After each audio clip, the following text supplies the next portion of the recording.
ball all over the place. And a nice full toss got Rahman going. Rahman has not been a regular in the Indian Test side. He's been in and out of the side, but with a century in the one-day game, he clinched his place in this Test match, and this was a fine cover drive.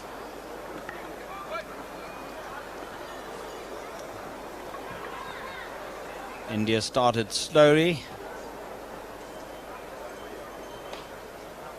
attacking field, and a big appeal for a catch at the wicket, but umpire Rudy Kutsen, South African umpire, not interested. Another short one from Brian McMillan, and W.V. Rahman, not normally a hooker, getting inside the line and just trying to waft it away. He's trying to tap it away. And the South Africans thought that there was a nick, but it wasn't so.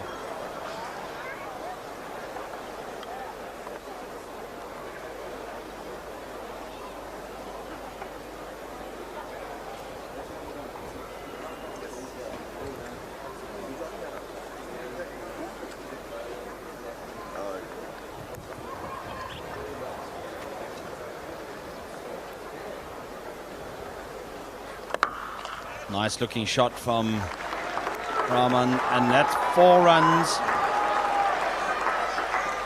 Even Jonty Rhodes not able to haul it in. And boundaries few and far between in the early stages of the Test match. He loves to get onto the front foot, W.V. Rahman, and when the ball was pitched up, he flows in with the shot. Very elegant.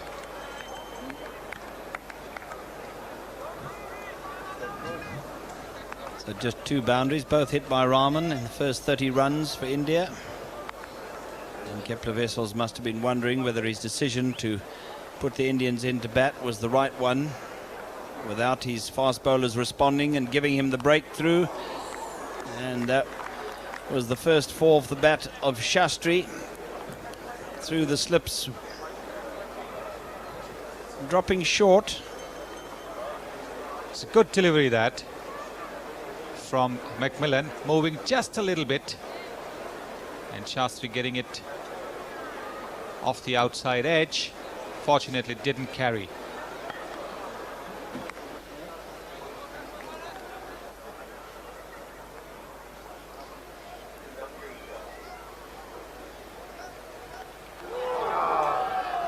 Craig Matthews, who's so often shown that he's a bit on the unlucky side. He bowls such a good line, moves the ball enough either way to beat the bat. This one moving appreciably. Yes, it did, but Rahman played a loose shot. He has this tendency of just waving his bat outside the off stump, but then that's the general Indian tendency, which we've seen so far in the series.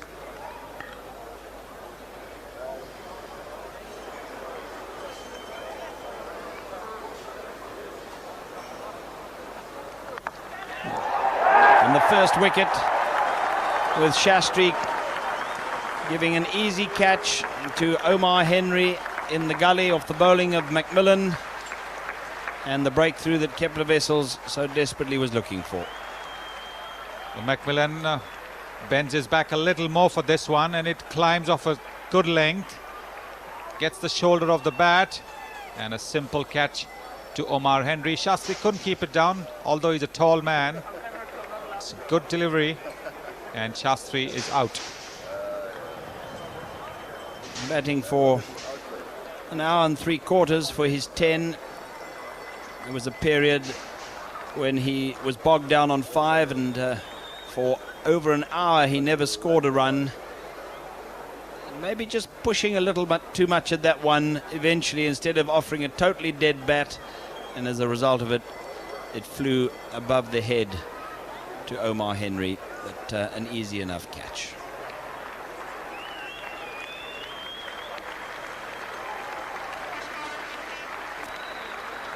And that brought Sanjay Manjrekar, very elegant player and a high average in Test cricket of over 41, but he has certainly not had a very good tour of South Africa.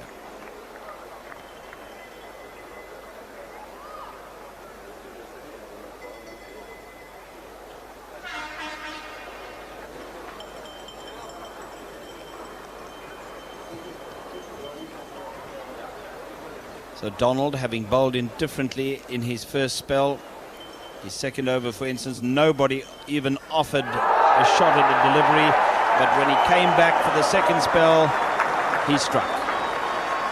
After the luncheon interval. Well, it was Donald's Loosener, just a gentle sort of warm-up delivery that most fast bowlers tend to bowl after they've had a break, and Rahman helping in pushing at that ball and getting an edge behind the wicket. All the hard work he's done, it's gone to naught with that loose shot. Rahman caught behind for 21. Just over 2 hours and hitting the 2 boundaries that we saw in this highlights package. And India having been 47 for 1 at lunch and having done well against the South African pace attack in the first session, losing their second wicket soon after the luncheon interval. Well, look at him pushing at that ball. He really needn't have done that, and he's paid the penalty. Nice low catch by wicketkeeper Dave Richardson. And so the wonder boy, Sachin Tendulkar, to the wicket. Just 19 years old and an average of just under 40. And good preparation for this test match, getting 100 against the combined universities in East London. And once again he showed that he was prepared to take on the attack and play some shots. That one flying over slips for 4 runs. A pretty risky shot that, although it was short and rising. Tendulkar goes up on his toes and deliberately cuts it over the slip's heads. It's a safe shot because it went finer. If it had been hit squarer, it would have been in third man's hands. The great Eddie Barlow was a great exponent of that shot for South Africa. And Tendulkar eventually perished trying to play shots and chasing a wide one from Allan Donald, and a good catch by wicketkeeper Dave Richardson. But this is a poor shot indeed. Much depended on Sachin Tendulkar. With the century behind him, India was looking to a big score from him, and he plays such a terrible shot that you can see the joy on Donald's face. It's a valuable wicket, but even Donald will agree that he didn't quite deserve that.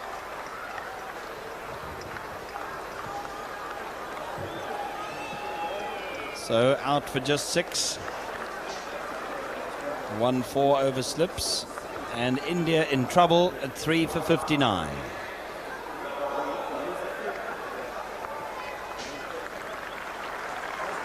But there you see how far wide Tendulkar has gone outside the off stump, and Richardson takes a very good catch right in front of first slip, but he has to go for these catches. With the wicket-keeping gloves one has nowadays, he has to go for that. Mohammad Azharuddin, the captain, with a wonderful test record. He's too had an indifferent South African tour and playing in his 50th test match. A man who scored a century in each of his first 3 tests.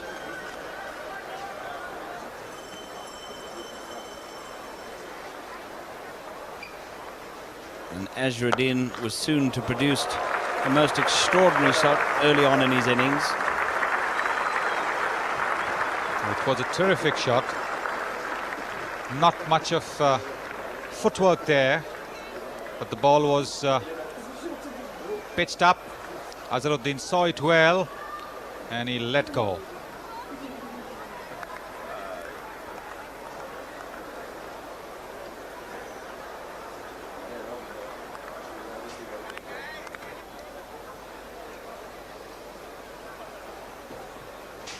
When Azharuddin had reached 8, he might well have been caught by Dave Richardson, and certainly Allan Donald thought his man had taken the catch, and then was absolutely amazed when umpire Dave Shepherd from England said not out. Richardson also a bit amazed, but the slow motion replays will show that he did lose it.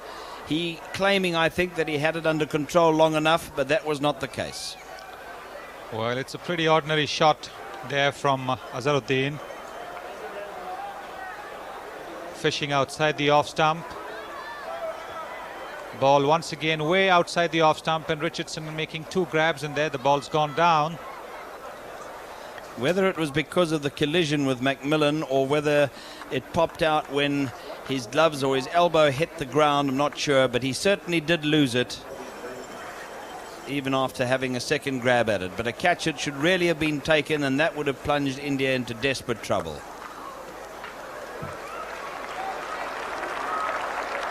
One of the few boundaries, this time off the bat of Manjrekar. Manjrekar is short of runs. He needs a big score badly. Been batting quite confidently, and this was a confident shot.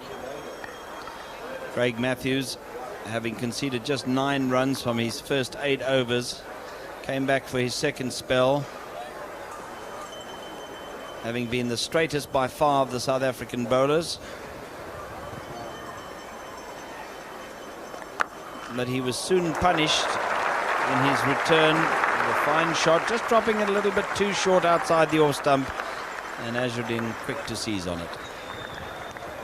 Well, he loves this shot through the covers, and he's waiting for anything slightly short, and Matthews obliged, and there it's gone. Forward and then back, and bang.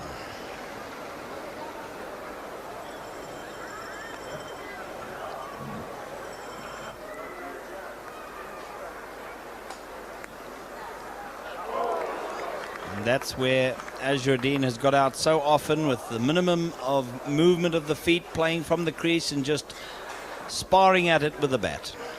Well, that's been the Indian weakness so far, playing way outside the off stump, and the South Africans have exploited it, not getting behind the ball at all. See from the reaction that he was angry with himself.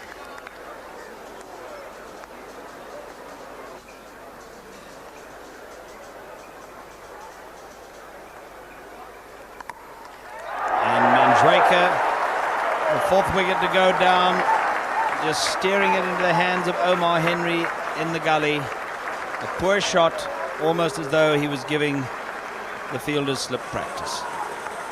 Well, he must be very cross with himself. Manjrekar has done all the hard work. He's seen the new ball off.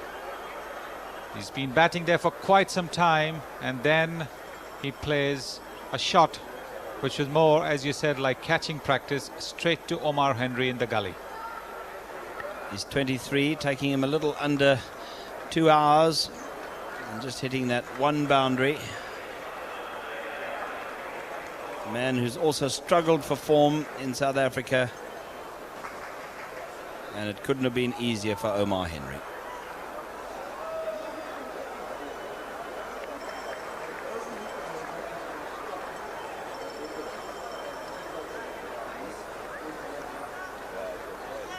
Praveen Amre, the hero of his first test and the first test in this series in Durban, when he scored 100 on debut. Tremendous first-class average and accumulation of runs. And again, he came in with a very important task to fulfill. Craig Matthews might well have had his first wicket of the day, with one that again found the outside edge, but it was a strange attempt to catch it in the slips. Wessels and McMillan in first and second slip did not stand in the way, which normally slip fielders do. And that's why there's a bit of confusion there, with Wessels trying to stop it with his foot instead of with his hands.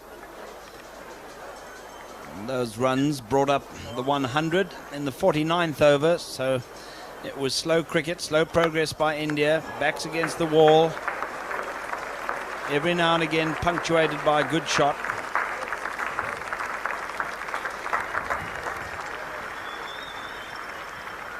This was an uppish shot played by Praveen Amre, and he's now trying to put his head down, talk to himself to try and get closer to the ball, bend down. But he didn't do that when he played that shot. He was standing up, the ball not quite pitched up, but he got away with it because it went where there was no fielder. Hit it up on the up.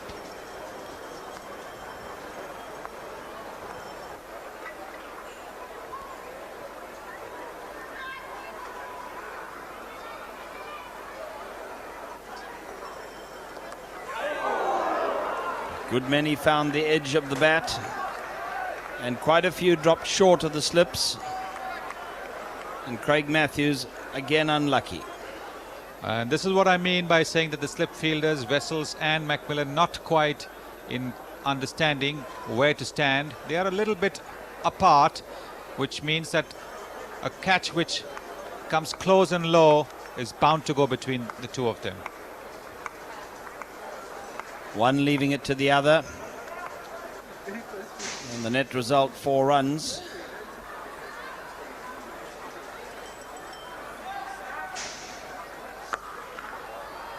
Loves to play off the back foot, and that firmly through the covers. And moving the Indian skipper to 37. And once more Azhar's favourite shot coming on. Matthews dropping it short, and Azhar on the back foot through the covers.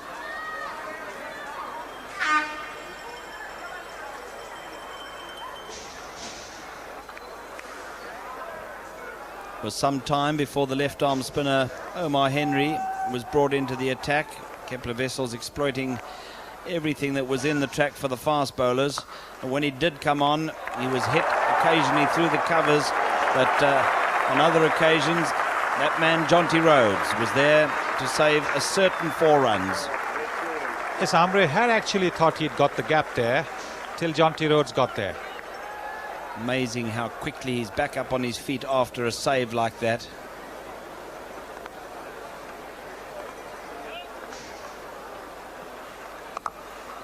And a lovely shot by Praveen Amre. He loves to come down the wicket to the spinners, and the battle between him and Omar Henry was a classic one in the first test in Durban. It was renewed again today, and there again he balked as though he was going to come down the wicket, and Omar Henry fell for it, dropped it a little short, and he backed away and cracked it for 4.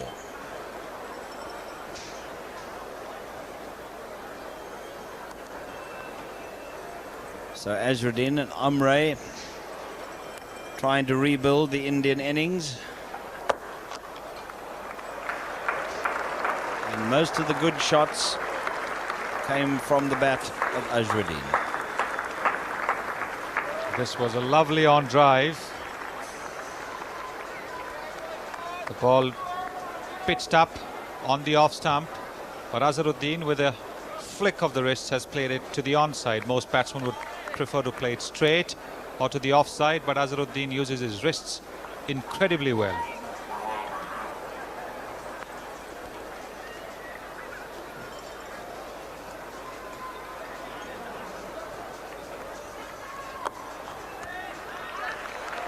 Just getting it away, backward a square for 2 runs and enough to take him to 50. He's 11th 50 in Test match cricket, to go with 11 hundreds, and that in his 50th Test. And an indication, Sunil, that a man who's made 11 hundreds and 11 50s, that most often when he gets to 50 he goes on to make 100. That's right, and he looked up at the skies to thank his God. That's what he normally does when he gets to a 50 or 100. And that 50 coming from only 64 balls. Statistics more familiar in one-day international cricket. But after Amre and his skipper Azharuddin had put on 45 for the 5th wicket, Amre succumbed again to the weakness outside the off stump that so many of the Indian batsmen have shown, and an easy catch for the slips. Once again a catching practice shot there from an Indian batsman. Amre, who had got so firmly behind the deliveries in his first test, not getting behind this one, in fact moving slightly away, and Macmillan with his big palms made no mistake. And the 5th wicket down on 143, and suddenly Kapil Dev's decision to put India into bat being fully justified. There's Amre playing away from his body, and Macmillan waiting for that chance.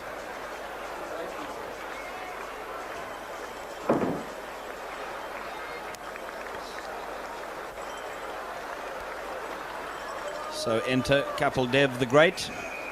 He too, though, by his own high standards, and certainly with the bat, has not had a very good South African tour, but of course an amazing record as an all-rounder.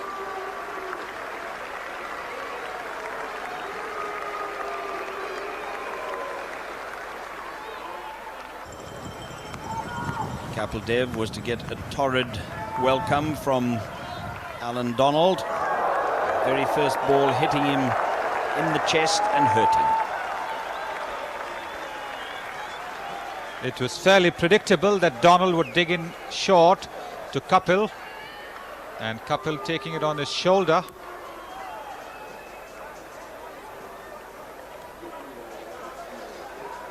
Could still force a smile. The next ball whizzed past his head. And a fired up Donald. Then got the wicket of the much sought after Mohammad Azharuddin. Caught off an inside edge, and a good catch by Dave Richardson, making amends for having dropped Azharuddin off Donald when he had 8. Well, the ball cutting back very sharply and knifing through Azharuddin. Azharuddin waiting for that decision. And I can tell you one thing, Azharuddin is a walker. But the umpire was convinced that he had got an edge, and Azharuddin had to go. Well, it was so close to the inside edge, but it was also very close to his clothing. It could have flicked either, and the noise was probably there, and it's impossible from the slow motion replays to tell exactly what happened. But Mohammad Azharuddin was not happy with the decision.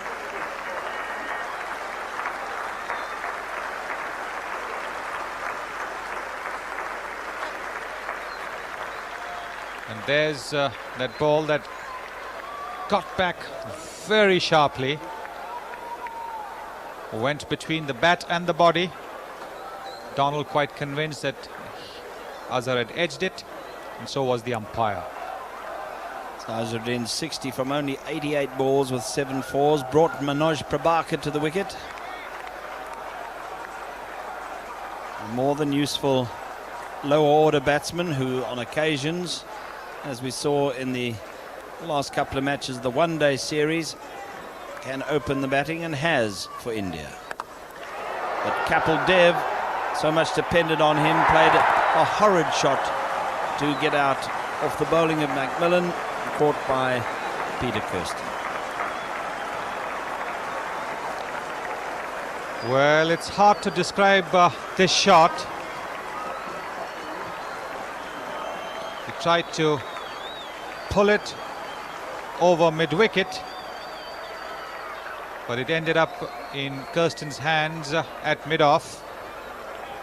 Took the outside edge, but Kapil really was in no position to play the pull shot because the ball was not short enough. Not short enough, didn't get up enough, and the bat slicing right across it and sending it a high up for an easy catch for Peter Kirsten. And Kapil Dev's poor form with the bat continues. Kiran More back in the side after Yadav kept wicket in the last few one-day internationals. Top score of 73 against New Zealand. And a man who's made 750s in test match cricket, including one in the first test against South Africa.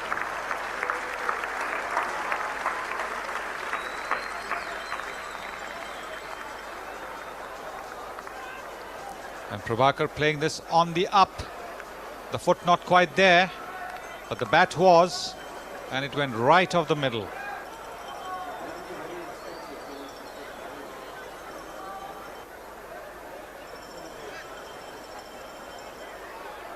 Craig Matthews. And Prabhakar given out, caught by Macmillan at second slip. A marvellous effort by the big man, and indicating that he caught it fairly. David Shepherd looked across at the square leg umpire Rudy Kutsen for confirmation whether it was fairly caught or not, and then made his decision. Manoj Prabhakar falling to the old Indian weakness of flashing outside the off stump. And did Macmillan get his fingers under the ball before it landed? Kepler Wessel's reaction at first slip, not quite, as if the catch had been taken cleanly, but Macmillan showing that he had, and the umpire was convinced. Not so Manoj Prabhakar. Yes, he's 11 with that one lovely 4 from 37 balls. He was there for just over an hour, but India 8 for 186. Difficult to tell just whether the ball somewhere along the line touched the grass.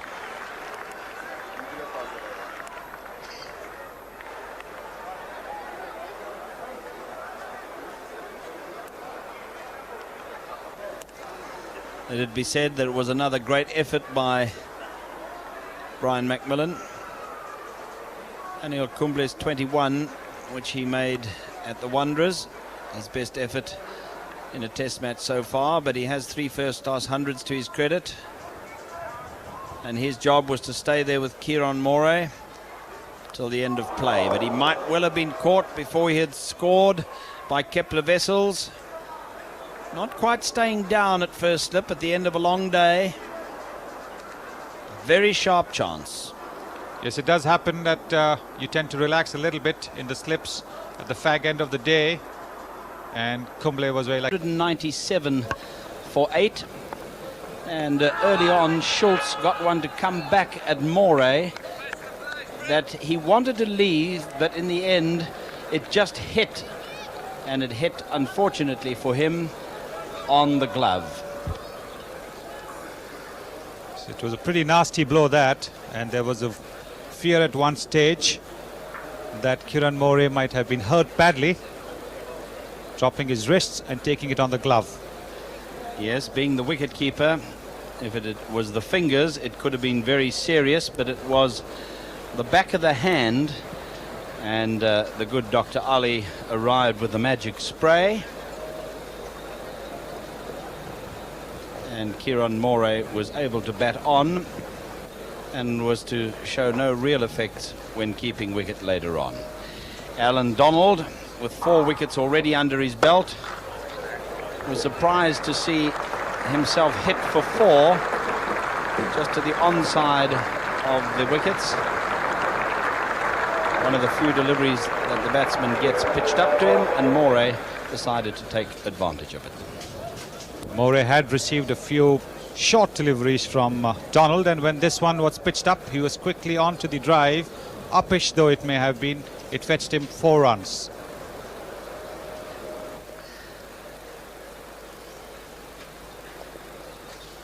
Brett Schultz, and a lovely shot by Anil Kumble, just backward a square for 4.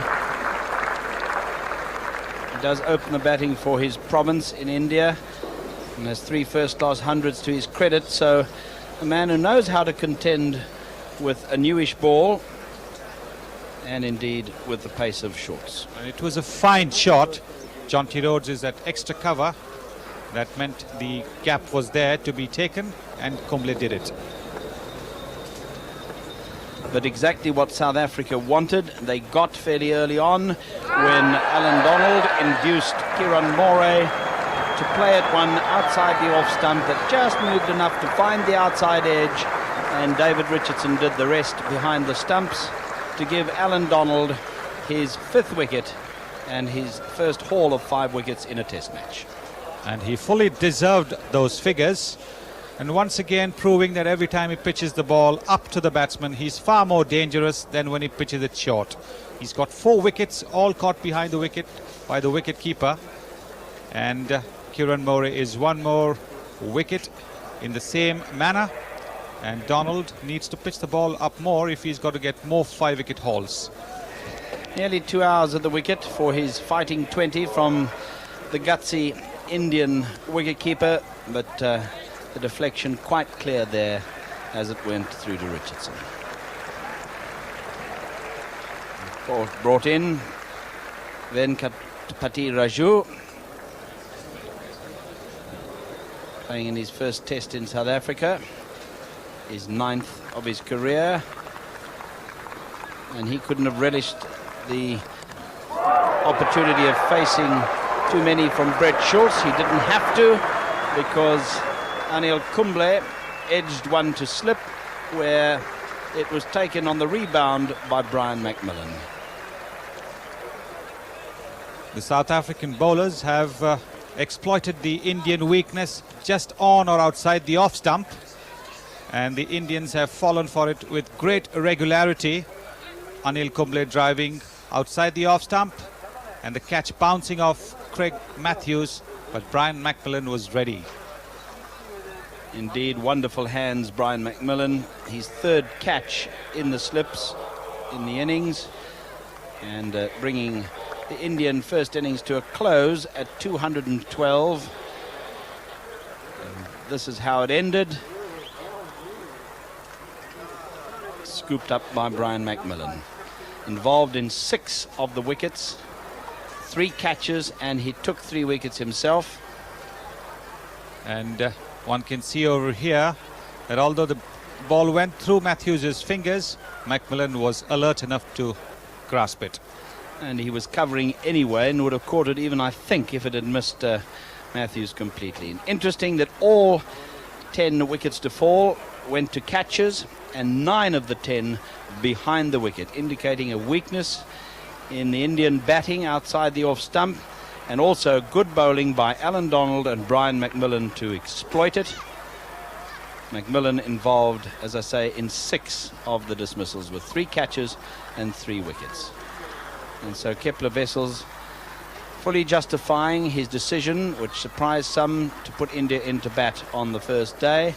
They got off to a good start, Shastri and Rahman putting on 43, and it looked as though at lunch that it might backfire on Kepler Wessels, but 3 wickets fell after lunch, 4 after tea, and only Azharuddin and Amre putting on 45 down the middle saved the innings from complete disaster. Donald, his first haul of 5, he started badly, as did Schultz in that first spell, but they soon settled, and Donald and McMillan the chief wicket takers, but good support from Matthews, from Henry, and Schultz a little wayward most of the time, but he did pick up the last wicket. And that's what they're playing for, the Castle Lager Trophy, the Friendship Tour Trophy. So Andrew Hudson and Kepler Wessels opening the batting. Andrew Hudson, that marvellous 163 on debut against the West Indies in Barbados, an average of just under 50. First South African ever to make 50 runs in his first 3 test matches. Kepler Wessels, of course, 24 test matches for Australia. Also made 100 on debut, 162 I think it was, and an average of over 43. One of the most experienced players in South African cricket, but a rare failure for him when he was deceived by a very good ball by Manoj Prabhakar. It was a good swinging Yorker from Manoj Prabhakar. The ball swinging into the left-handed Kepler Wessels and hitting the bottom of his bat, and then onto his pads and onto the wicket. A good delivery that from Manoj Prabhakar, and he's got South Africa's most consistent batsman out for no score.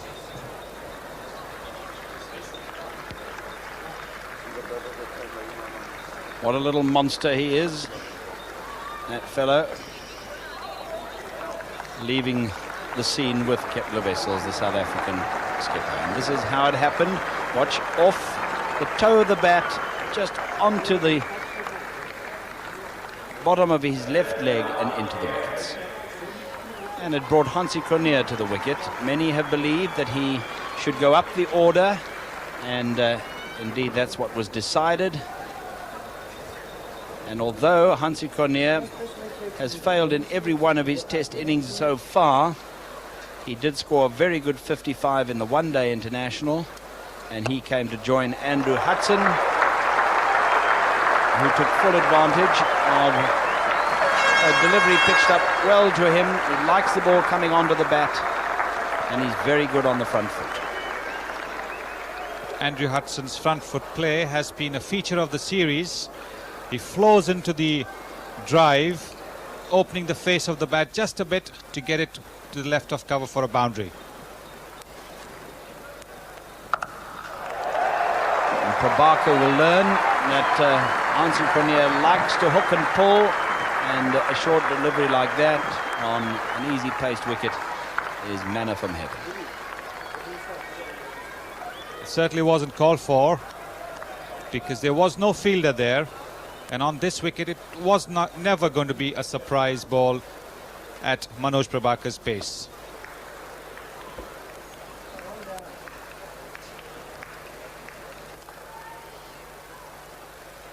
The very next ball, Cronje also got a short one from Prabhakar and hit it for 4, and in the next over played the most delightful cover drive for 4 more.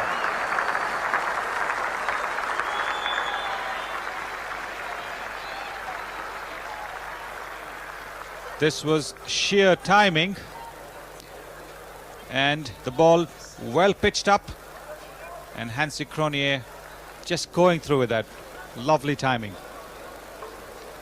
Wasn't long before we saw the entry of the spinners, Kumble and Raju, but Kumble, a rare short delivery outside the off stump that gave Hudson all the width he needed to crash it to the boundary. Kumble likes to pitch the ball just short of a length because he wants the ball to hurry off the wicket.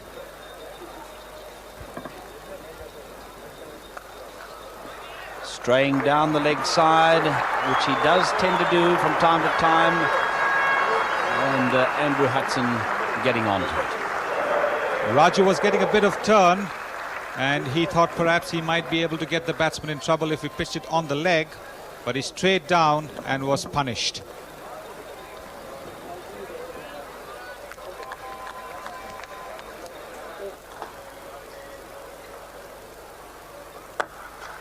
Nicely timed by Andrew Hudson, and one fancies that a South African fielder might have cut that off. Raju diving almost over it.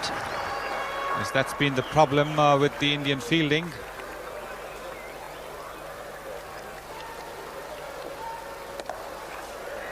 Not too many short outside the off stump and turning away from Raju, but when it came, Andrew Hudson was quick to seize on it. The shot was a little uppish, but he found the gap, and 4 runs. So on a wicket where there is not much pace, the ball has to be pitched rather up, and Raju not doing it. You can see it is short, and Hudson has taken advantage of it.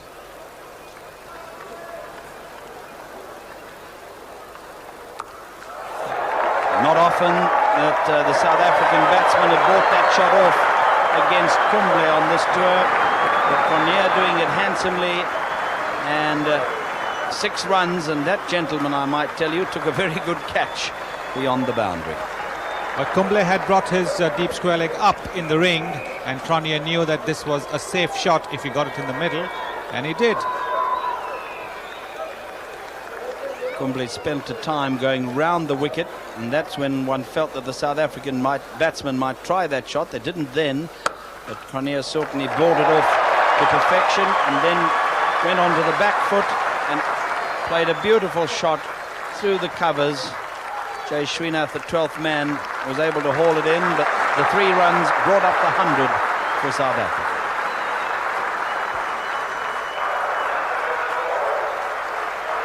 In 159 minutes, remember, Kepler Wessels out with no runs on the board.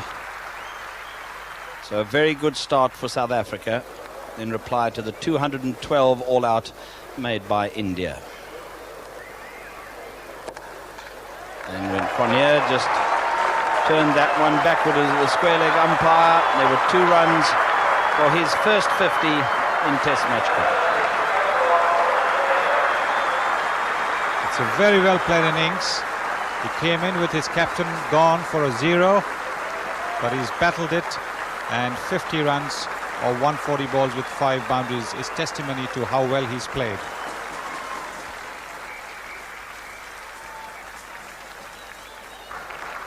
Shortly after, Andrew Hudson went to his 50 with a lovely off drive. That's his great strength, playing on the front foot in front of the wicket. And diving certainly is not one of the Indian strengths. Sachin Tendulkar also diving over the ball. Hudson had timed it very sweetly. On the up and flowing again with the shot. Hudson's third 50 in Test match cricket, following his 163 on debut against the West Indies. Took him 3¼ hours with 7 delightful boundaries. But shortly after the tea interval, Raju took his first Test wicket in South Africa with one that turned, and Hudson was neither back nor forward, in no man's land, and was deceived and beaten by the spin and bowled. But that was a very good delivery, but Hudson made a mistake in not coming forward, contributed to his own downfall by not getting fully forward, allowing the ball to turn and go past the outside edge. But his was a valuable innings for South Africa. Yet another 50 for him. Remember, he started the match with an average of just under 50. So maintaining his good form for South Africa in the few Test match innings he has played. Enter a very experienced man in Peter Kirsten, well over 20,000 first-class runs to his career. Top score of 52 in his first Test match against the West Indies in Barbados. But in the very same over that Hudson got out, Peter Kirsten was given out, caught behind, and Raju had taken 2 wickets in an over. Well, almost a similar delivery that got Andrew Hudson. This time it turned a little more, but got the outside edge, and wicketkeeper Kiran More made no mistake. The slow-mo replay will never tell you whether there was the faint nick there or not, but Kirsten given out, and with Kepler Wessels out for a duck and Kirsten out for a duck, suddenly the whole course of the match changed quite dramatically. South Africa were going along so nicely, and it brought Brian McMillan to the wicket. Promoted ahead of Jonty Rhodes, a fine technician who missed the Test in Barbados because of injury, missed that tour to the West Indies, but in his second Test innings he made 98 fine runs in Johannesburg, and he joined Hansie Cronje, who continued on his merry way. This was a pretty brave shot because he swept against the spin, and that too from outside the off stump. He had to get well on top of it to ensure that there was no edge into the air, and he did. He plays the shot well and plays it often. Brian McMillan there using his feet nicely to Raju and getting 4 runs to Long. And how simple it looks when a batsman uses his feet to the spinners and gets to the pitch of the ball. No hint of turn at all over there, as McMillan goes down the wicket, gets to the pitch of the ball and drives it.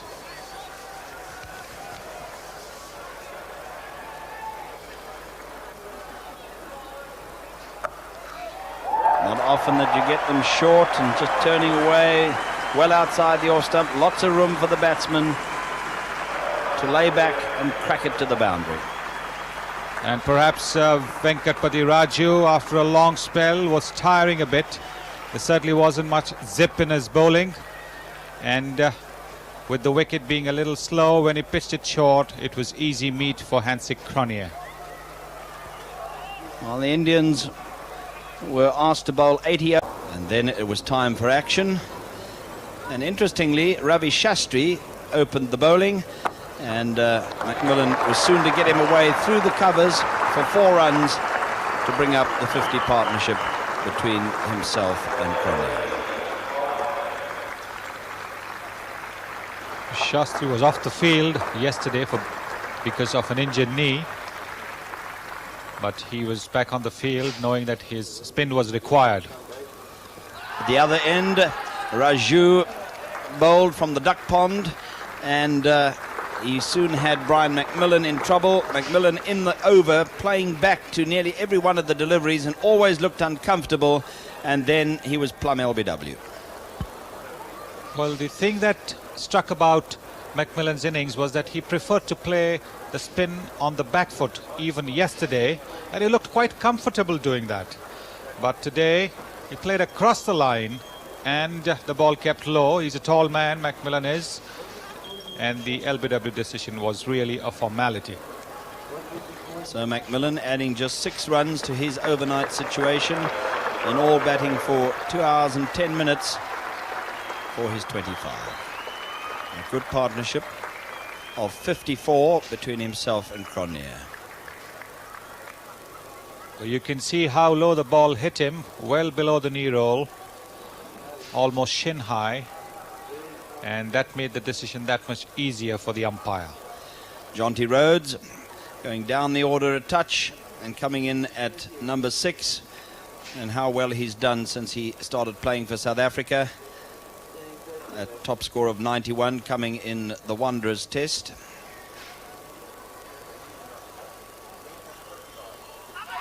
And that might have been the end of Cronje. Good bowling by Raju, who got turn as he did yesterday, but on occasions it turned a little quicker and bounced a bit. Well, Kapil Dev not down, and that's why the ball going between his hands, a possible chance. Jonty Rhodes got one that was short enough to play this shot. It was also drifting down the onside, but instead of keeping it down, he hit it straight down the throat of Manoj Prabhakar at backward square leg. Jonty Rhodes is by far the most aggressive of the South African batsmen. He's down the wicket to the spinners, and when the ball is pitched short, he's not afraid to pull it. This time, however, he got a top edge, and it was an easy catch for Manoj Prabhakar. So 2 quick wickets going down in the South African innings this morning. And disappointment for Jonty Rhodes' parents. This is how it happened. You see, it was going down the leg side, so the shot was certainly on, but skying it straight into the safe hands of Prabhakar. Dave Richardson, the wicketkeeper, to the wicket. His top score came at the Wanderers when he came in as night watchman and stayed on the next day to make a good 50.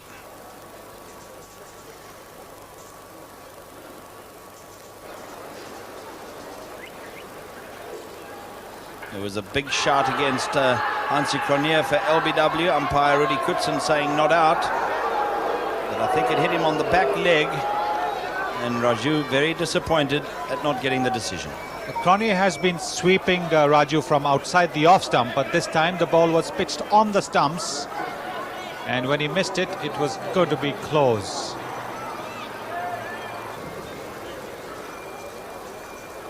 There was more disaster to come for South Africa when Dave Richardson pushed one on the offside, and who knows what the language was between the two players out there. But Dave Richardson seemed to start for the run, then said no, stopped, but Hansie Cronje just kept coming, and unselfishly Dave Richardson realized that he better go and lose his wicket rather than that of Cronje's. I think Cronje was trying to get the strike, trying to keep Richardson away from the strike. Srinath substituting there for Azharuddin was very quick onto the ball, and a good throw made Richardson easily run out. For just one, after he'd been there for almost half an hour. And South Africa losing 3 wickets for the addition of just 23 runs. See how he pushes it and then starts for the run, says no, hesitation from Hansie Cronje, hesitation again, and then Richardson realizing that Hansie Cronje could never turn and get back, so he better keep going and get himself run out. And those 3 early wickets really put India right back in the match.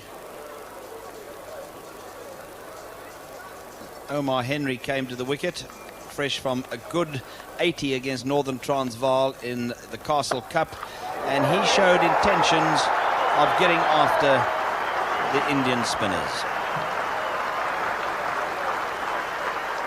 And this was as fine a straight drive as one could hope to see. Omar Henry using his feet, getting down the wicket and hitting it straight. He was also aggressive to Raju, the left-arm spinner, hitting with the spin, coming down the wicket again, and a fine shot for 6. Once again, the use of the feet by Omar Henry. Most of the South African batsmen have preferred to play the spinners from the crease, but not Omar Henry. He's down the wicket, getting to the pitch of the ball, makes it easier if you're down the wicket, and 6 runs it is. And many felt that somebody in the South African batting lineup had to get hold of the spinners, and Henry was the man who certainly had the intentions. Hansie Cronje playing a different type of innings, was quite happy just to build towards his 100. That was all timing, a beautiful shot through mid-wicket. Great effort by Tendulkar to save it, but in vain.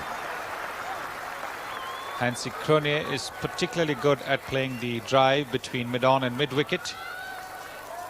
And this is another example of how the timing gets the ball racing to the boundary. A good effort there from Sachin Tendulkar, but not good enough.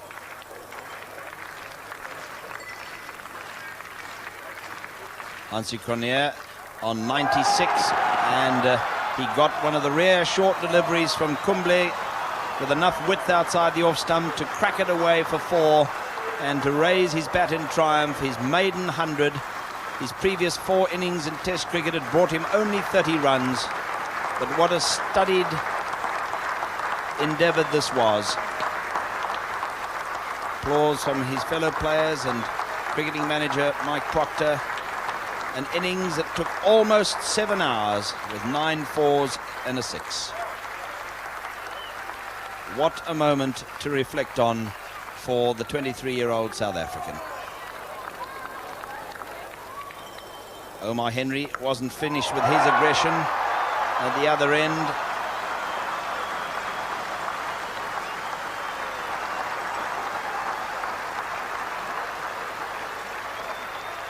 And what using one's feet does is to create doubts in the minds of the spinners, and the spinners then tend to pitch the ball just a little bit short, which can then give you the room to play a drive off the back foot.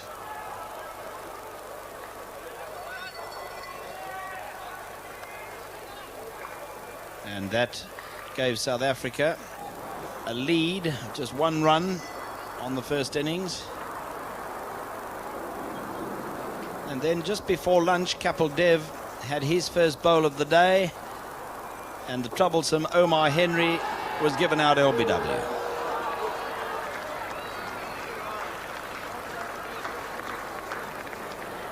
And reward at last for Kapil Dev. He got a ball to straighten up, and Omar Henry was right in front to the straight delivery. And Omar Henry, as you can see, didn't go fully forward. And then it became an easy decision for the umpire to give. Good bit of bowling by Kapil Dev, I might say, with a ball well over 100 overs old. And Omar Henry's 16, full of aggression, 2 4s and a 6. And from a South African point of view, it was a pity that it could not last longer. But Craig Matthews came to the wicket after 2 useful lower order contributions in his only test match. And that was at the Wanderers. A young man who has a first-class 100 to his credit. But there was more to come from Hansie Cronje, and a beautiful off-drive.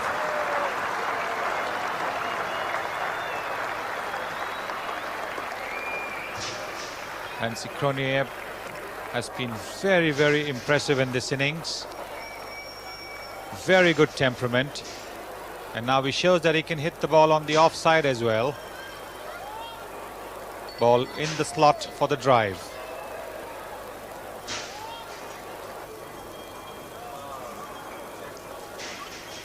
His batting partner's running out. He was conscious of the need to get on with things, but a little bit of a loose shot there.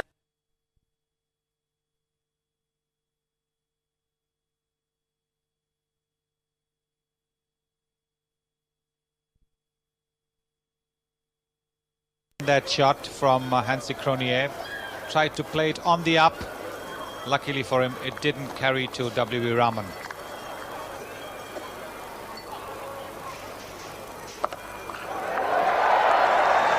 Good blow by Hansie Cronje.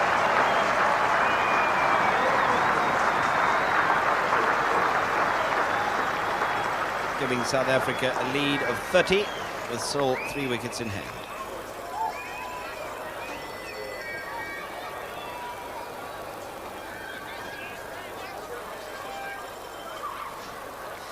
The new ball was eventually taken after 130 overs.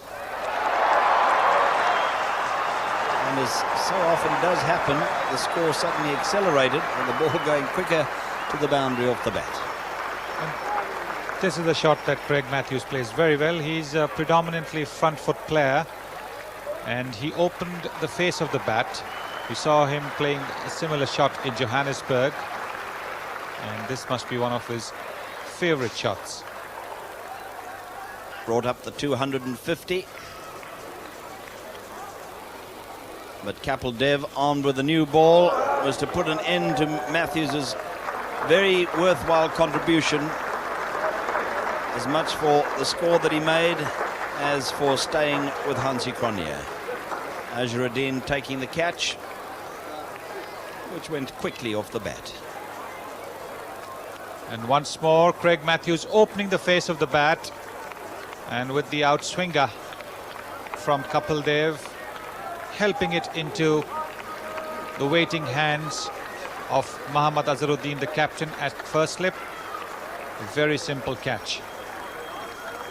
17 in a partnership of 44 for the 8th wicket with Hansie Cronje. That's how it ended, straight into the hands of the Indian skipper.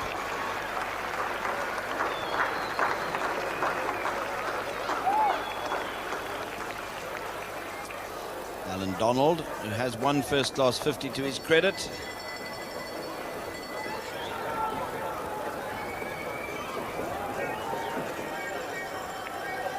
And like all fast bowlers, likes to get out in the middle with the bat.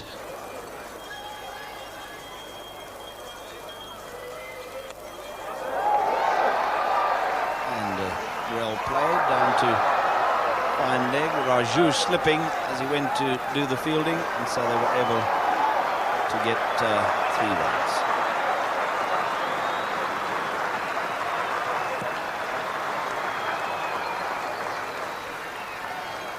Prabhakar anxious to get another wicket, fancying his chances against Allan Donald. Let's rip an in-swinger, but Raju then makes a mess of a simple stop.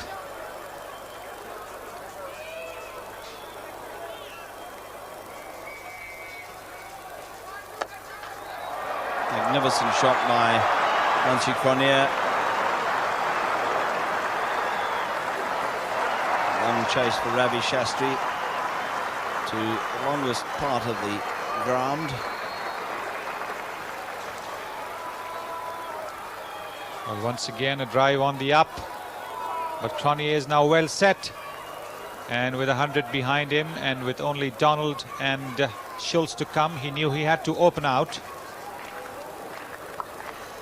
Donald's resistance ended when he went back to Kumble, and that's fatal even for the top order batsman, let alone for Allan Donald, and Kumble did him easy.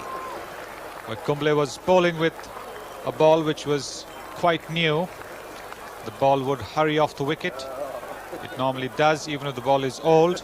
But this is a newish ball, and it really ripped into Donald's stumps. Just 6 for the South African fast bowler.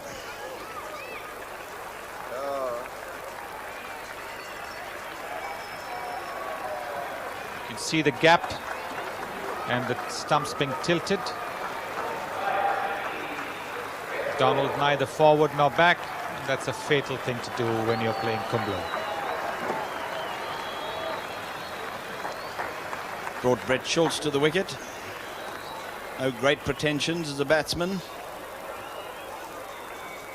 And it was the signal for Hansie Cronje to really have a go at the bowling. And in so doing, he was last man out.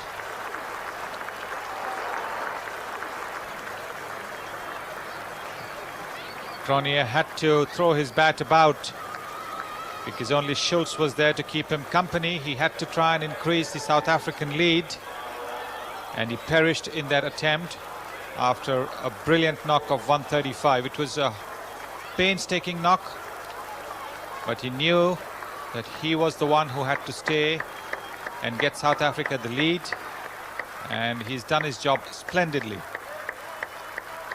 Sad to see such a fine innings end in that way.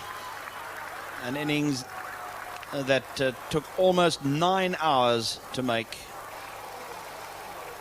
A tremendous concentration and a wonderful effort, and without it South Africa would have really been up a gum tree. The partnership that set up the South African innings was between Hudson and Cronje, 117. That was yesterday, after Kepler Wessels had been lost without a run on the board. Useful partnership of 54 between Cronje and McMillan, and then 44 between Cronje and Matthews, and eventually South Africa all out for 275, a lead of 63 on the first innings. The runs came slowly because of some good sustained bowling, but some useful partnerships, and Cronje featuring in almost every one of them, starting with the 117 with Hudson, the 54 with McMillan, and the 30 with Henry, and then 40 with Matthews. And most of the bowling done by the spinners, Kumble and Raju, and how well they stuck to their task. Sustained, accurate bowling from 2, and deservingly each picking up 3 wickets. Kapil Dev coming back to take 2 at the end and to boost his tally to 410 in Test cricket. That sums up the situation at the end of the first innings. South Africa a handy lead of 63, but obviously they would have loved to have a good deal more than that. So it was Ravi Shastri and W.V. Raman that opened the innings for India in their second attempt, and the greatly experienced Ravi Shastri, who has occupied the crease for a lot of time so far in this Test series, but with not a great deal to show. Kiri Raman, splendid 113 at Centurion Park in the one-day international, but he not really getting amongst the runs other than that one innings. And early on, South Africa's Allan Donald struck a vital blow, with the ball coming off the bat and down into the stumps.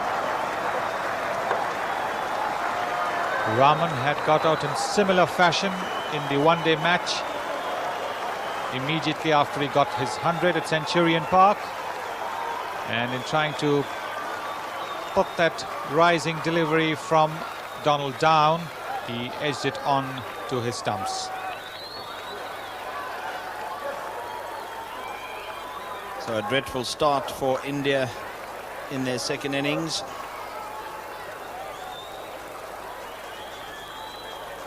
And once again you see Rahman playing away from his body and dragging the ball onto the stumps.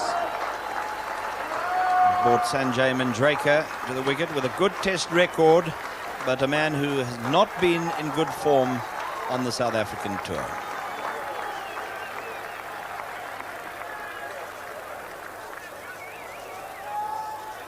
Not a great crowd for an absorbing day's cricket, and there was further drama for India when Allan Donald had Manjrekar LBW.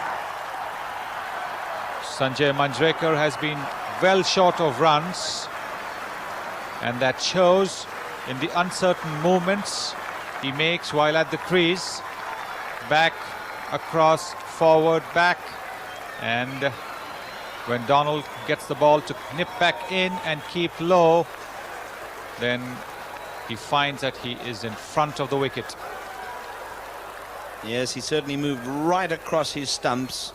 When the ball hit, you could see the leg stump exposed, and Manjrekar given out LBW for 6, and India in desperate trouble. Manjrekar also playing across the ball, trying to play it onto the onside. Not the best way to defend an incoming ball, and particularly if it keeps low.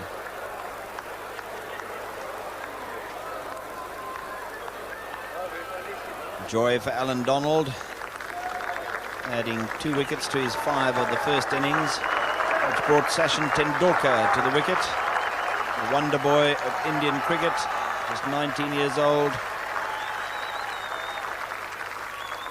But he too has been short of runs in the matches that really count on the South African tour. And Brett Schultz was to get a decision which pleased him and not the Indians. Tendulkar of the opinion that it brushed his thigh as it went through and did not touch the bat, and that the bat of Ravi Shastri thrown down in disgust.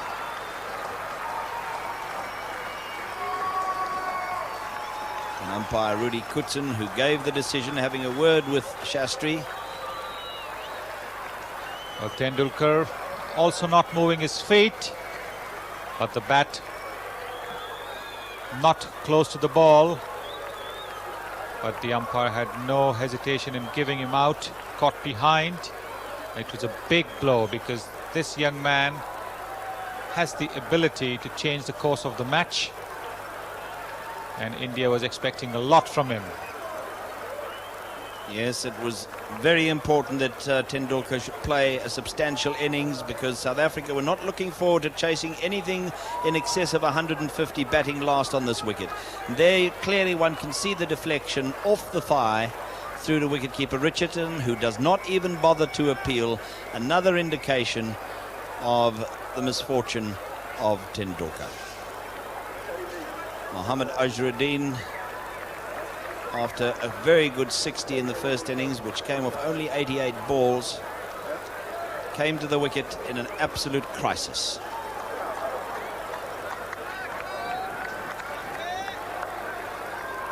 And there you can see the ball clearly missing the bat, and Richardson's reaction really tells the story.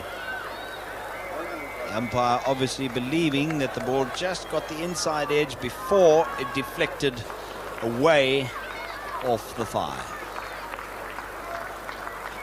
Azharuddin, as soon as he got to the wicket, showed that he was intent on hitting India out of trouble with some very attractive shots, continuing where he left off in the first innings. Azharuddin's footwork a lot more sure now after he got those runs in the first innings as well as in the last 3 one-day games. But it was not to last, and a good catch by Kepler Wessels low down ended the Indian skipper's innings, and once again falling to a loose shot outside the off stump. The old Indian weakness, trying to nibble at deliveries outside the off stump, and when a bowler of Donald's pace and bounce gets one over there, it's better to leave them alone. But the Indian batsmen, including the skipper, have not learned their lessons. And that wicket taking Donald's tally for the match to 8. And what a big blow for India.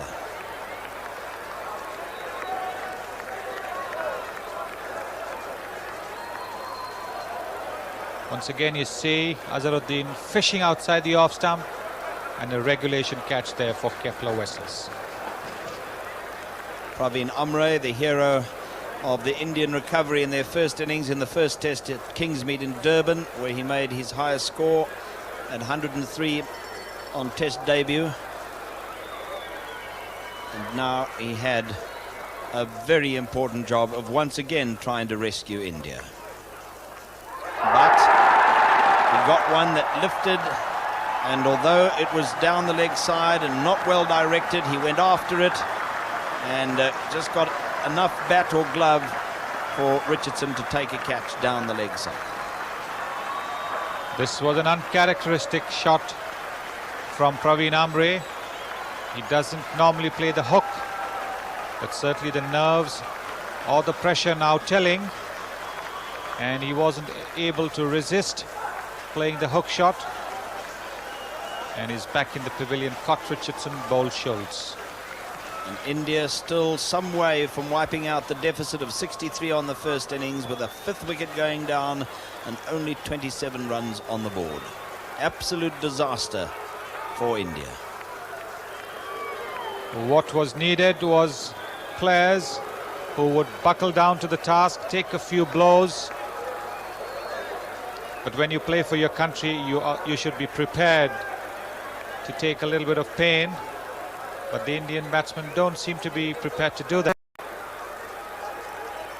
Yes, certainly most of them have looked uncomfortable against the pace of Donald and Schultz.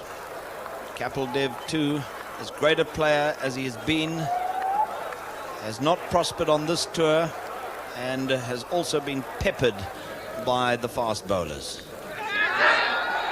Brian McMillan was to have the final say in terms of wickets on the day, with Ravi Shastri having withstood the onslaught for a long time, succumbing in the end to another leg side catch. Ravi Shastri has been hanging in there, but he hasn't been getting the ones and the twos, and so you see, in spite of batting for 95 minutes in 68 balls, he's got only 5 runs to show for all his efforts, but at least he was prepared to guts it out there, to hang in there, unlike the other Indian batsmen who meekly surrendered their wickets.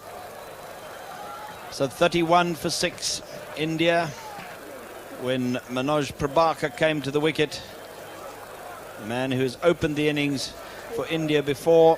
We saw him do that in some of the one-day internationals, and full credit to him.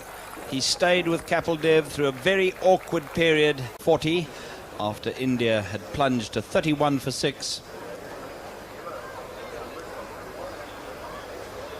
Overcast conditions again greeted us at St George's Park in Port Elizabeth, but no sign of rain despite the cloud cover. And early on, Allan Donald produced a good one to Kapil Dev. But the interesting aspect of this whole little affair was the very, very good fielding by Andrew Hudson at short leg, and it might have been close if he'd have hit. Kapil Dev getting a Yorker off, and Hudson quickly grabbing it, but not able to flick it away quickly because it had gone to his wrong hand, the left hand. But it was a close call nevertheless for Kapil. Kapil Dev loves to hook and to pull. In extremely short delivery. He is prepared to have a go. He loves the challenge, Kapil Dev. And this short ball was hooked brilliantly, rolling his wrists over, ensuring that the ball was kept down and hit into the gap. South Africa got what they were wanting, an early breakthrough when Manoj Prabhakar was given out, caught behind.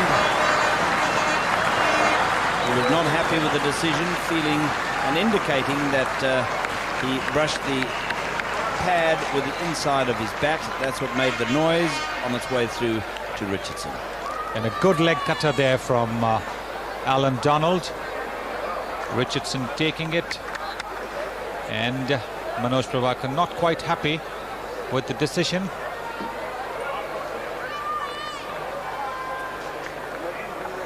South Africa obviously wanting to knock over the 4 Indian batsmen in their way and hoping to do so early on the 4th day. And Prabhakar doing well to stay with Kapil Dev, and their partnership was worth 57. Now, you don't see Dave Richardson throwing the ball up here as wicketkeepers normally do, but he was certainly there with the appeal that we saw from the previous slow motion, where he was shouting as loudly as anybody else. But Prabhakar very unhappy.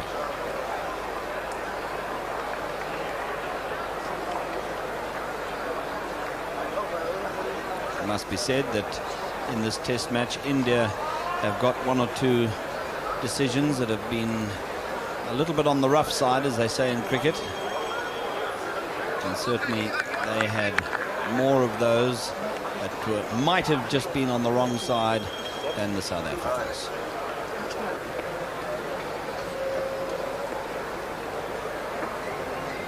Brett Schultz, interestingly, going round the wicket, which I didn't think was the wisest thing to do. He was inclined then to stray down the leg side, and Kieran Moore just helping it on its way.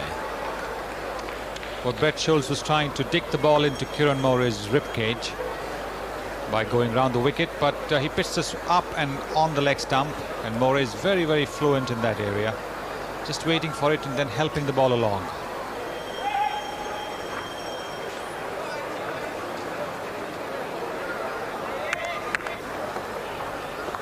A couple of overs later, it was much the same. Plenty of wrists in that little shot, and the ball fairly racing away to the boundary and bringing up the Indian head. And once again, Brett Schultz over pitching and pitching it on the leg stump, which is the area Moore enjoys, and this time it was an even better shot than the first one, in front of square.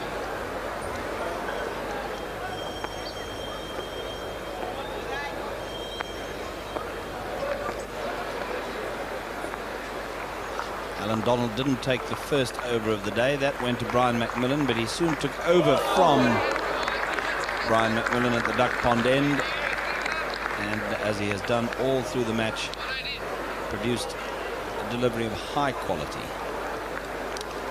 This was a genuinely unplayable delivery, much too good for Kieran Moore, and Allan Donald knows it.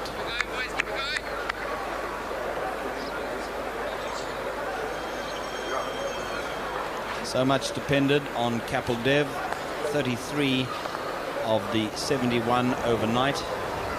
And when Craig Matthews came on to bowl, Kapil Dev was immediately pretty severe on him.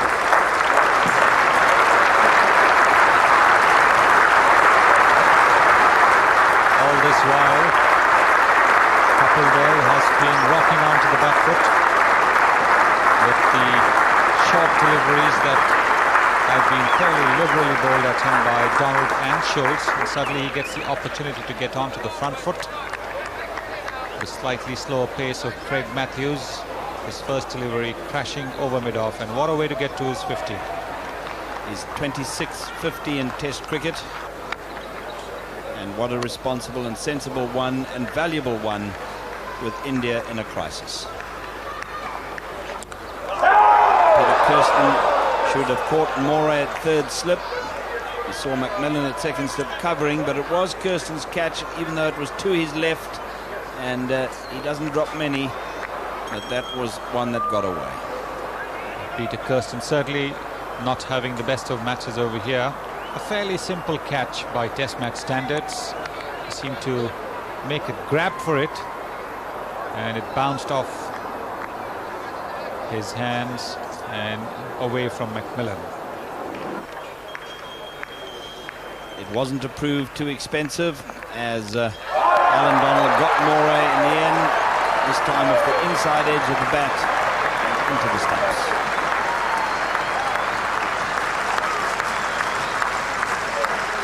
This was a bit of a loose shot from Kiran Moray. He's been hanging in there, trying to ensure that Kapil Dev got the support that he was looking for. And then he goes and plays a slightly loose shot without getting his foot across and dragging the ball onto his stumps, much to the delight of Allan Donald. Moray's 17 was exactly half of a partnership of 34 with Kapil Dev. Hitting 2 boundaries, both off Schultz, which we saw, but then Donald ending his innings. Donald with every reason to be in good humour, following his 5 wickets in the first test, bagging the first 2 of the day in Prabhakar and Moray, and Anil Kumble was brought to the wicket. A man who, as we've said before, has opened the innings for his province, his 3 first-class hundreds to his credit, so a good deal better than a number 10. But he might have been out early on, Kumble. The ball just dropping short of a diving Dave Richardson. It was a good effort, and he almost got his glove underneath it. And Kumble was a bit tentative to start off with, and which is understandable. He's not a regular batsman, but like the regular batsman, he also is flashing outside the off stump. That almost got him, but Richardson not able to get his gloves under the ball. Kapil Dev all the while was prepared to play the shots to the bad balls and even the good ones, and there was nothing wrong with that delivery, but what a cracking shot from the great Indian batsman. And this is the genius of Kapil Dev. He can hit perfectly good deliveries for boundaries. And Allan Donald must be wondering what he did wrong, because it was a good length ball on the off stump, but Kapil Dev just stood up and smashed it.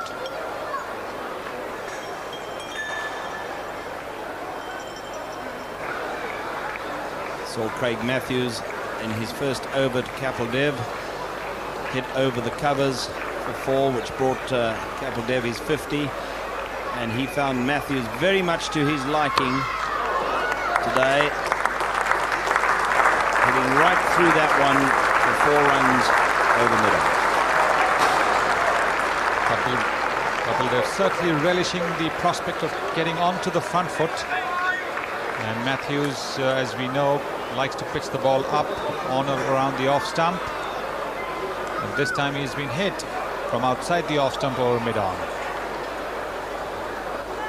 There was more to come in the same over. In fact, the very next ball, the ball went higher, harder and further for 6.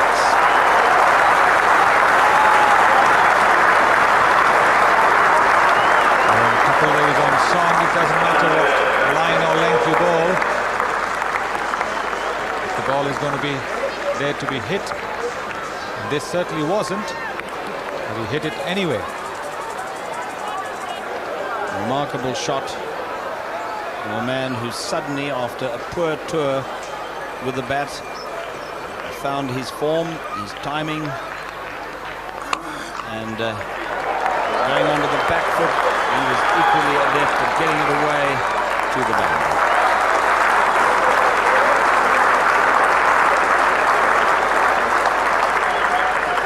What a tremendous shot that was. Once again, just standing up and hitting through.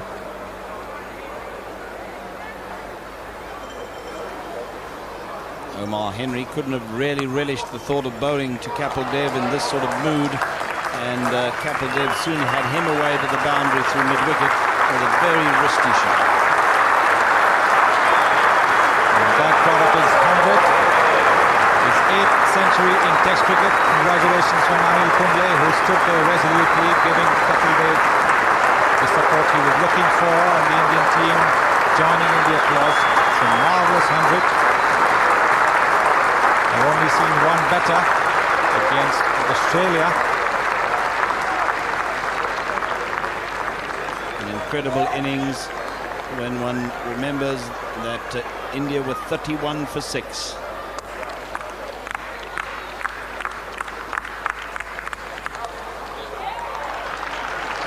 It's a strange sort of shot that he plays, that Sunil. Yes, but he makes sure that he gets inside the line of the ball, and therefore he can then pull it from anywhere between front of square leg to deep fine leg. And this is what he's been doing. He gets inside the line of the ball, as you can see, and then he's able to control the shot a lot better than if he was outside the line of the ball. Rolling his wrists over, beautifully executed. Kumble did well to stay there for some time with Kapil Dev until he got a really nasty one from Allan Donald. It hit him on the helmet, but before that it appeared to brush a glove or something, and Kumble was given out caught behind by Dave Richardson. Well, this was a nasty delivery indeed. A really quick one. Kumble is a tall man, couldn't get himself out of the way, trying to fend it away. It hit him smack on the helmet, and he didn't help his cause by taking a step or two towards the pavilion. Another victim for Richardson. And for Allan Donald. Donald getting all 3 of the wickets to fall at this stage, and adding to his 5 wickets for 55 in the first innings.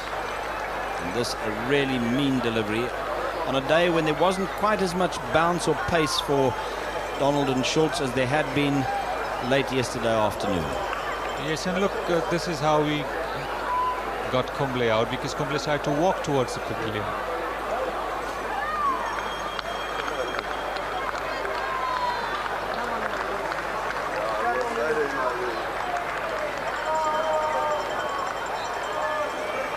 So Raju, the number 11,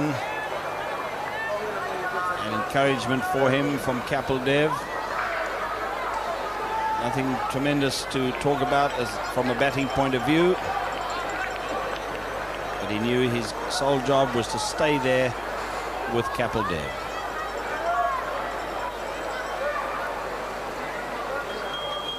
Kapil Dev realizing too that there was only Raju left, got on with things, and Omar Henry being hit very savagely for 4.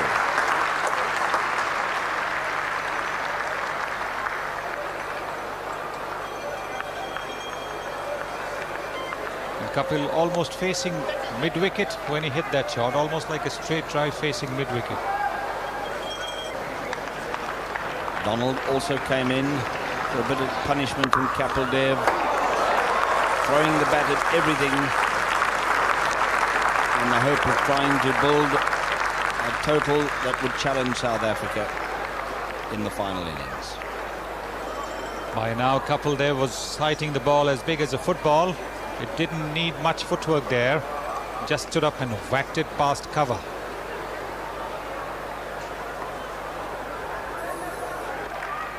Great entertainment for the crowd, many that had come to see the kill for South Africa, but it was not to be, not for a long while anyway. But eventually Donald got his man, and Kapil Dev well taken by Brian McMillan in the slips, and the end of a magnificent innings. And Donald finally gets his reward. He's been probing that off stump of the Indian batsman, and Kapil Dev in particular, who's thwarted him so far. But there he gets Kapil trying to look for a single to keep the strike. And Brian McMillan's big palms closing over this catch. But what an innings.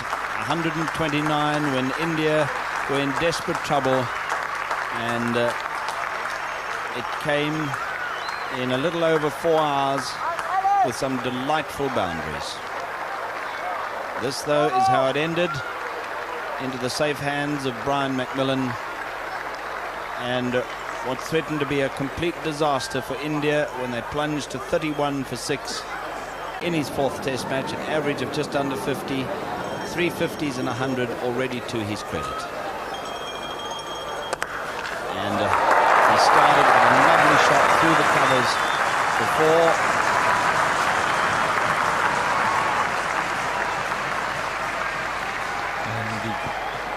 The great characteristic of Andrew Hudson's batting is that whenever he hits the ball hard, he invariably pierces the field.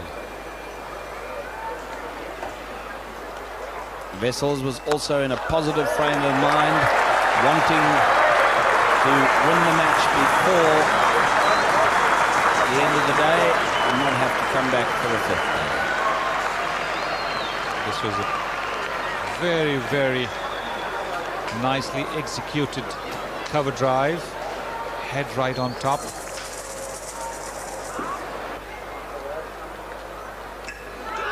Big appeal for a caught behind. Umpire Shepherd, though, very clearly saying not out. Moore was unhappy and kicked the ball away.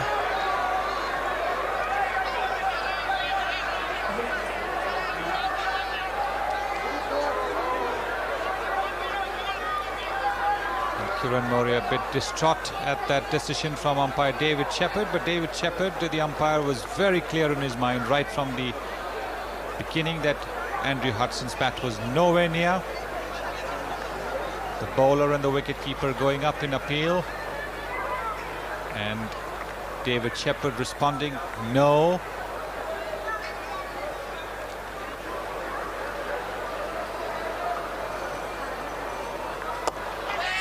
Kepler Wessels might well have been caught and bowled by Anil Kumble when he had 6. And he knows to miss Kepler Wessels could be costly. These are the kind of catches that ought to be taken in Test cricket nowadays. He seemed to have it for a moment and then lost it as he rolled. Turning, but that gave Hudson the width, and it was just a little bit too short.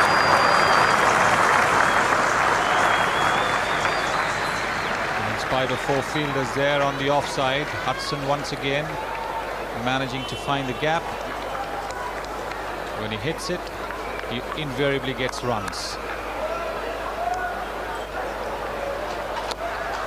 Spraying down the leg side, and Wessels passing onto it very quickly.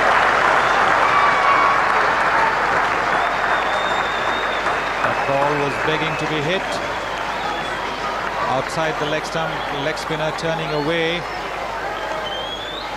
And Wessels with the spin latches onto it.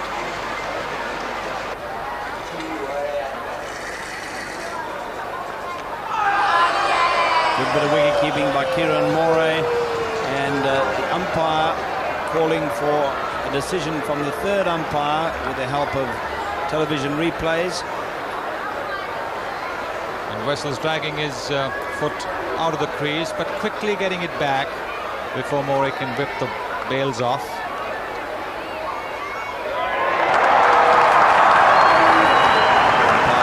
Behind the monitor there, had to make the decision alongside him, the match referee, J.K. Smith of England.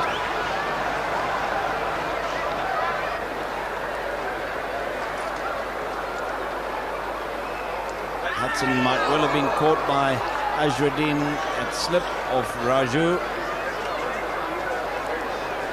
And Azharuddin normally hangs on to these catches.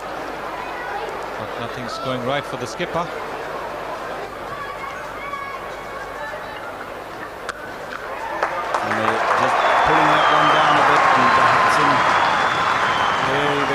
happy to seize the opportunity of cracking away for 4.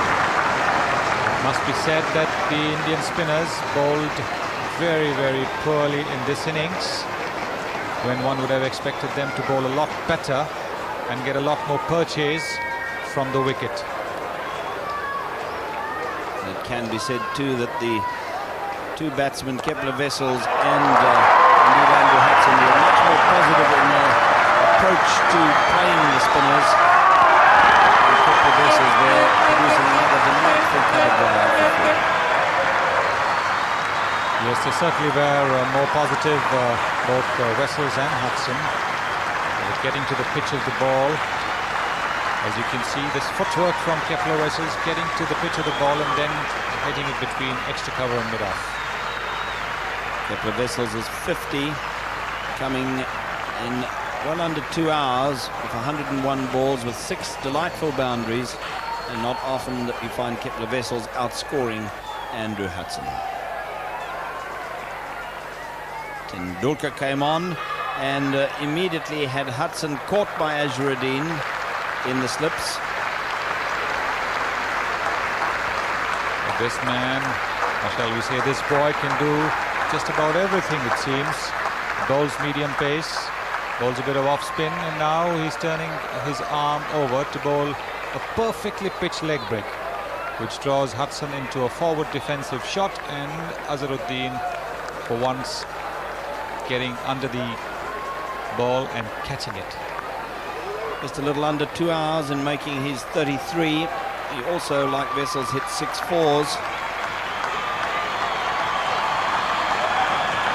This is how it ended. Just doing enough to find the outside edge, and Azharuddin doing very well to get his hands under that. That brought Hansie Cronje, the hero of the South African first innings, where he made 135, his maiden century in Test cricket.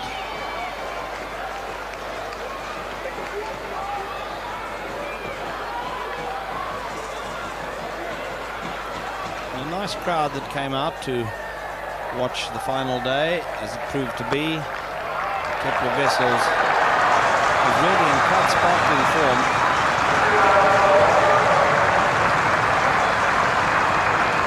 Wessels seemed to have come out with the intention of finishing the match off on the 4th day itself. Certainly was more sure of himself, even more than when he scored that 100 in the first test. But he was helped to a great extent by some ordinary Indian bowling, this full toss from Tendulkar being promptly dealt with. Kumble never stopped trying, and must have been mortified to see his skipper Azharuddin miss another one in the slips. It certainly hasn't been the best of days for the skipper. This was a regulation catch. A catch he would take 9 times out of 10. He seemed to be caught napping, and it's gone through. Twice Kumble could have had Kapil Dev, once when he dropped him with his own bowling when he had 6, and with Azharuddin missing him in the slips, went on 60, and Kapil Dev took full advantage of it. Well, what has been surprising in this innings is that none of the Indian spinners, both Kumble and Raju, have tried to bowl over the wicket or round the wicket to the left-handed Kapil Dev and tried to exploit the footmarks of the bowlers. So South Africa edged closer and closer to the winning target of 153 with few alarms, and towards the end of the day the Indian players did start trying to slow things up and force it into a 5th day, but Cronje and Kapil Dev were having none of that, and Cronje hitting out there to try and make sure of victory before the close of play. And this was a calculated shot from Hansie Cronje. Dr. Ali Barker there, the last captain to win at St. George's Park. On the very same wicket used for this test match, exactly the same one was used in 1969-70, that series against Bill Laurie's Australians, but the South Africans won handsomely. as they did at St George's Park 22 years later, with Kepler vessels appropriately hitting the winning runs, and a great victory for South Africa.